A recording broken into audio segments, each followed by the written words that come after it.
I'm looking at a bunch of stories that have to do with your personal economy. I'm going to go through a couple of headlines. The Fed governor, his name is Christopher Waller, says that he believes we're in a very good place, in a much better place, and that the Fed could actually cut rates as early as July. I played this earlier, but I think it's worth repeating. Whether the committee would go along with it or not, but I think we are in the position that the data's good. GDP growth is going to be near target, our long-run target in the first half of this year. Unemployment's at our long-run target. Inflation's running very close to target. Yet we're 125 to 150 basis points above where the median long-run neutral policy rate is. So I think we've got room to bring it down, and then we can kind of see what happens with inflation. If it got really bad and people got very nervous, you could just pause. But I think we're in a good spot right now for talking about bringing the rate down.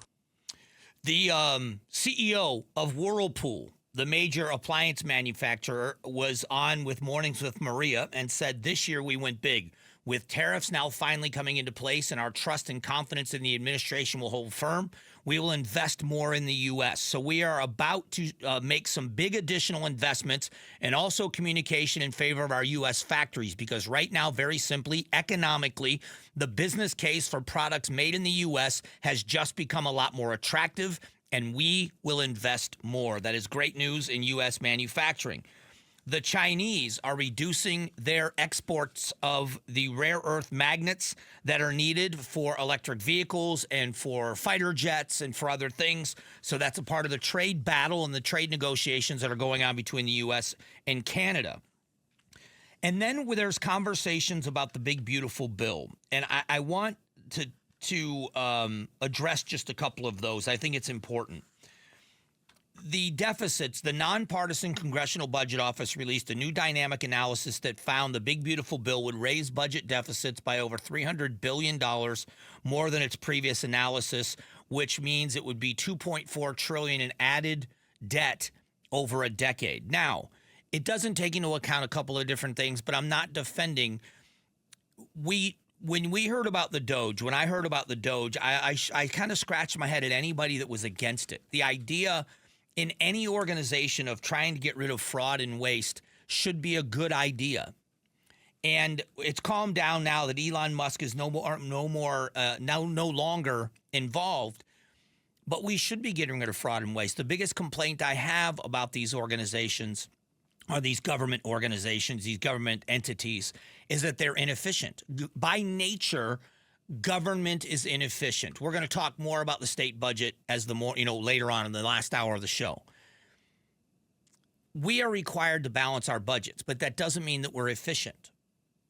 And the problem is not necessarily with the people, it's the system that they go into. And I know people that are involved in government now that never were before, and trying to get things done and do the right thing, and the suspicions and the political battling and all the wrangling and the nonsense that goes on, it's tough to watch. And there is a lot of waste. And there is this idea, and I'll give you a personal example. It is my belief, and I don't have control, and there are people in my own party that disagree with me, so you can't get really a lot of people on board with it. But the number one priority of a government entity is public safety. Phoenix City Council, public safety. The Phoenix Fire Department, Phoenix Police Department, dramatically understaffed and under-equipped. Shouldn't be the case. So in the perfect world I would live in, since I live in Phoenix, I'll use them as an example. If I lived in my perfect world, the Phoenix City Council would prioritize like you do in your home budget, and they would fully fund what they consider to be the number one priority. And then once that's funded, they would fully fund the second and then the third. And they would go as far as they could until they ran out of money. And if you want to have the voters vote on raising taxes, let's vote on those other things. Let's vote on planting trees. Let's vote on whatever it is. But if you, in the perfect world, like you do at your home, I would fully fund public safety. At the state level, I've been talking about this. We have not built a building for DPS in 30 years as a state. You're not going to solve that problem in a year. But you got to get on a pathway. I am going to try to support and promote at the state level a bond measure that the legislature can pass to get on the next ballot to fund the money that's necessary, sell bonds, and fund a measure that's necessary to build what we need so that DPS is working in conditions that are livable, safe, because it's not right now. But my point about these budgets is that governments are inefficient. And so they're necessary. I'm not an anti-government person. But this idea that we're going to solve all of our problems with government, I think it's wrong-headed. It's where waste comes in.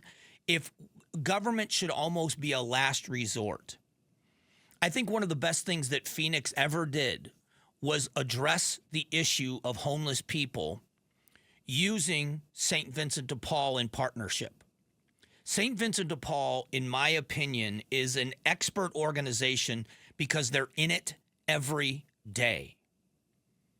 What do working class people need? You know, they've got a medical clinic and a dental clinic that is for families that don't have health insurance. And there is a pay scale and how you qualify, but it's there for families and working class families to get quality care. They saw the need.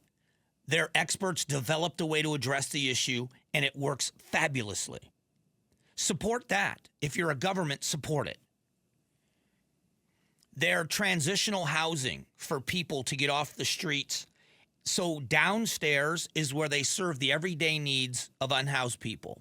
If you need clothing, if you need shoes, if you need water, if you need a meal, if you need toiletries, whatever it is, we're going to serve your day-to-day needs. But upstairs, transitional housing. You want to get off the streets, you want to get back and be self-sufficient. Let's address the issues that got you on the streets to begin with. Is it a legal issue? Is it a substance abuse issue? Is it a mental health issue? We're going to help you address those. And we're going to transition you through this housing program. You're going to have a place to sleep at night. When you get on your feet and you get a job and you get some money saved, you're going to get an apartment or you're going to get housing. And they've got a wall called the Wall of Keys where there are pictures of people holding their keys to their new place because they're now housed again. That's who you partner with. Those are private organizations that are doing the work the right way. Doesn't mean government's bad. It means they're not as efficient as the private organizations are.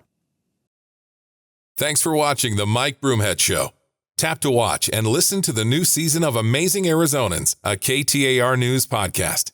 You can also click the button in the middle to subscribe.